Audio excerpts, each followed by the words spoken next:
One of the major things Shove taught me when I met him, he said, poor thinking habits keeps most people poor. Not poor working habits. Most people work hard, but they don't think hard. And Shove taught me that the mind is like a factory, a mental factory. And whatever you think about all day long pours ingredients into this mental factory. And that's what builds the economic, social, financial fabric of your life. Our lives are mostly affected by the way we think things are, not the way they are. The way we think they are affects us most. He quoted me a Bible phrase that says, as you think, so you become. When he talked about poor thinking habits, he had me. I used to start the day reading the morning newspaper. I mean, you can believe that or not. I'd get a cup of coffee and read the paper. I'd load up on wars and riots and murders and stabbings and killings and bank robberies and muggings and car wrecks and tragedies. I'd even read the back pages. I seem to like that stuff for some weird reason. I'd load up on all that, and then I'd start the day. You can imagine the kind of days I used to have. You walk around on your financial knees. Kids got good questions these days. One of them said to me, Mr. Rohn, how do you build the good life? I said, it's simple. It's not easy, but it's simple. Here's how you build anything. Select the right ingredients, keep out the wrong ingredients, and it starts with thought. Everything starts with thought. So you must be wise and careful what you think about, because that starts everything. And you decide what goes into your mental factory. Don't let anybody just dump anything they want to in your mental factory, because you've got to live with the result. The guy says, I want to be a great leader. Wonderful. The first thing we do is follow him to his house. When we get there, we walk in and check his library. Number one. Somebody says, well, why check his library? The reason is because what a man reads pours massive ingredients into his mental factory, and the fabric of his life is built from those ingredients. You would not believe what some people have got in their house to read. You would not believe. One of the best dressed up words I know for a lot of it is trash. Can you imagine dumping a barrel of trash into this mental factory every day and coming out with a rich, dynamic, positive life? It can't be done. Now, you don't have to read or listen to educational cassettes half the night. Although if you're broke, it's a good place to start.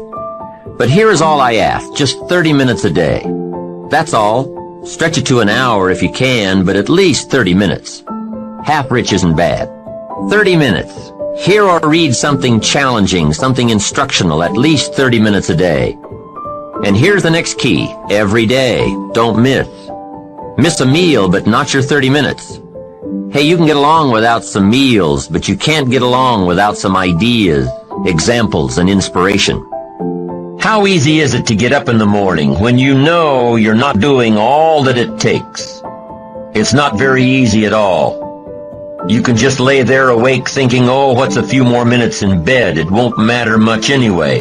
Wrong. It does matter. It will matter. Now, how easy is it to get up in the morning when you're pouring it on, doing the best you can, anxious to get going, make progress toward your dreams? It's a whole different story. When you're resting to renew your reserves, it's much. When you're psyched up and excited for your life, when you're excited for what you've planned to accomplish for the day, it's amazing. You'll wake up before the alarm clock even tries to startle you awake. Your successes fuel your ambition. Your successes pave the way for more successes. It's the snowball effect. With one success, you're excited to meet another, and another, and another. And pretty soon, the disciplines that were so difficult in the beginning, the disciplines that got you going, are now part of your philosophy. How do you know when you're successful? No.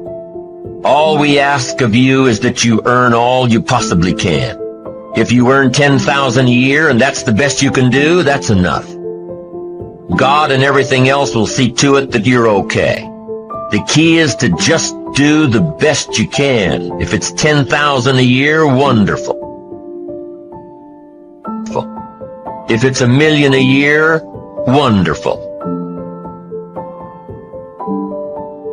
It doesn't matter, 10,000 a year. It doesn't matter as long as you've done the best you possibly can.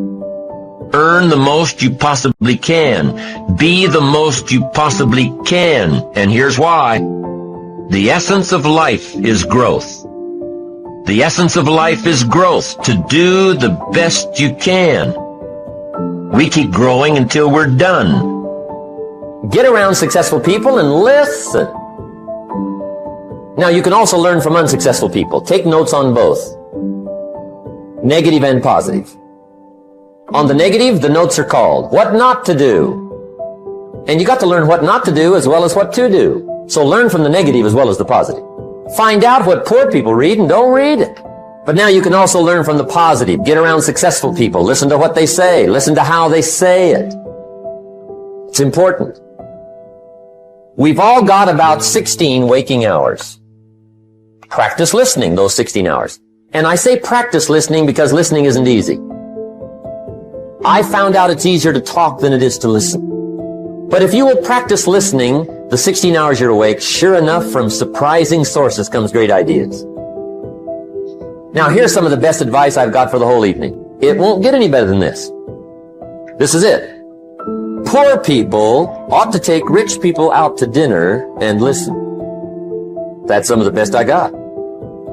If a guy's not doing well, one of the first things he ought to do is find a guy that is doing well and offer to buy him his dinner.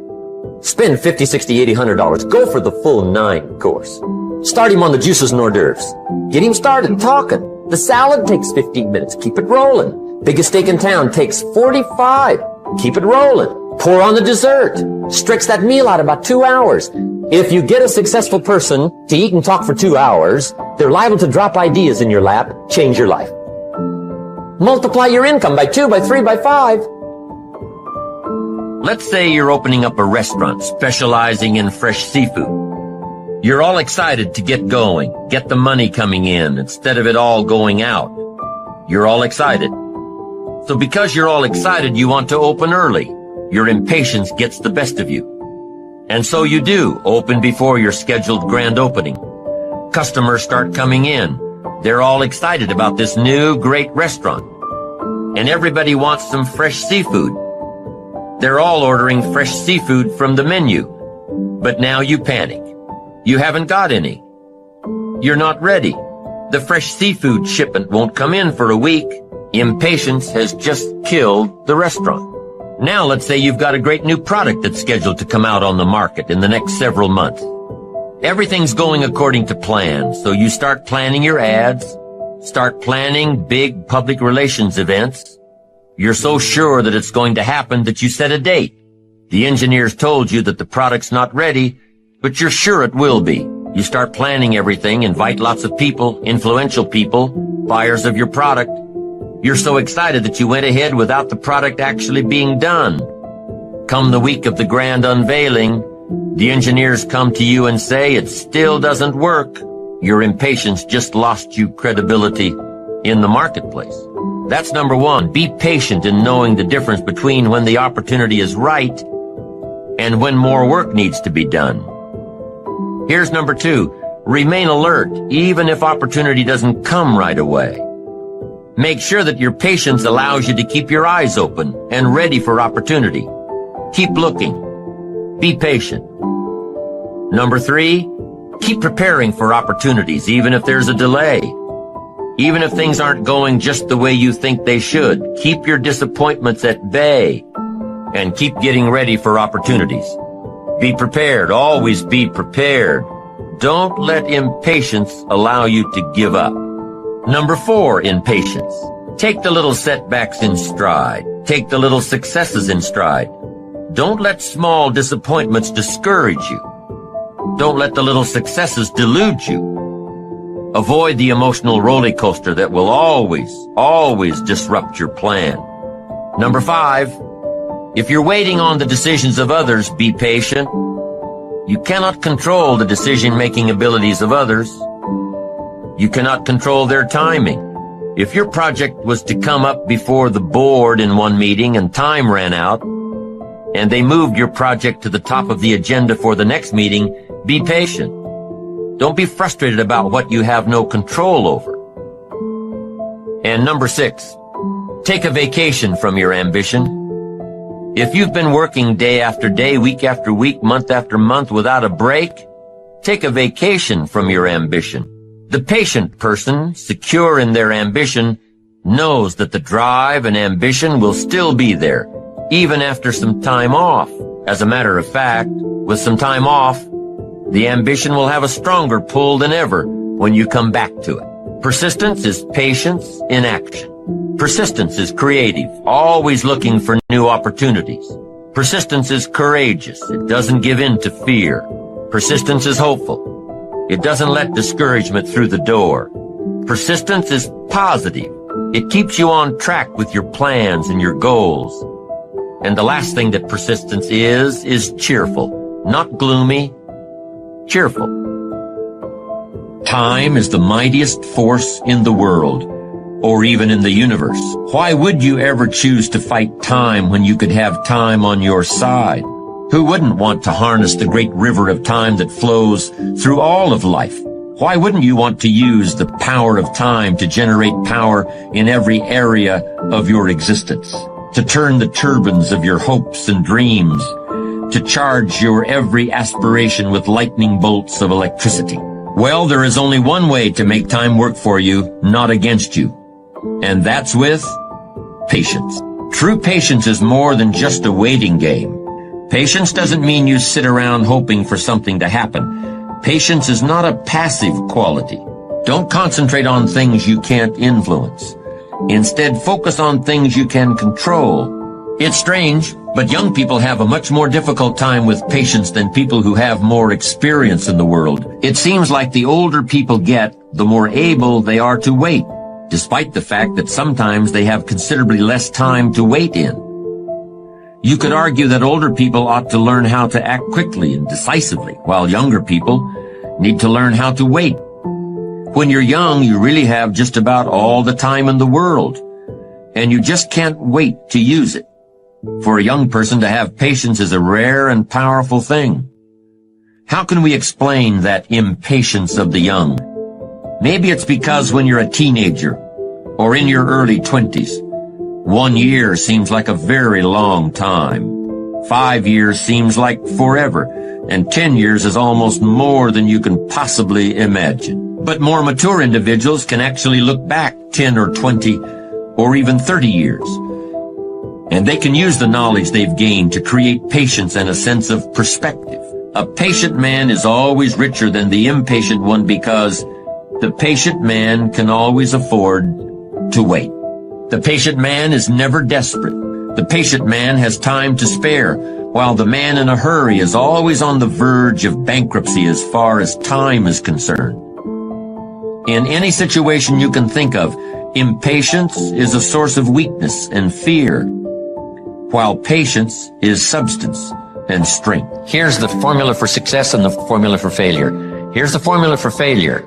A few errors in judgment repeated every day. Why would we repeat an error in judgment another day? Here's why. Disaster doesn't usually fall on you at the end of that first day. If you suffer dire, disastrous consequences the first day of mistakes, see, we would quickly change. I mean, overnight, we'd be burning the midnight oil, how to avoid and change it all so that these disasters don't happen again. But failure is subtle. Failure just takes you down the road you really don't want to go, but it doesn't seem like the consequences are going to be severe at the end of the first day, at the end of the first week. But you can't let yourself get faked out. Now, here's the secret to success. A few simple disciplines practiced every day. Now you're on the road to success. And you can turn anything around. Once you see that you're suffering either early consequences or severe consequences, all you have to do now is shut down that route. Pick another destination and start going that way with some easy disciplines that day by day gather momentum, and now one success leads to another, leads to another. Here's what we call that. Disciplines. Easy disciplines. And then remember this in your personal development quest. All disciplines affect each other. Every discipline affects the rest. Every lack of discipline affects the rest. Every discipline you neglect affects the rest. What's interesting about success is starting a new discipline, a couple of new disciplines, and sure enough, once you've gained just a little bit of success in a couple of new disciplines, it'll inspire you to clean up the rest. It'll inspire you to fine-tune all of your other disciplines. Each new affects the rest. Each lack of discipline affects the rest. So starting on this journey of new discipline, solving problems, going from errors in judgment to easy disciplines that can change it all. And if you start that journey, it doesn't take long for new signs of success to appear.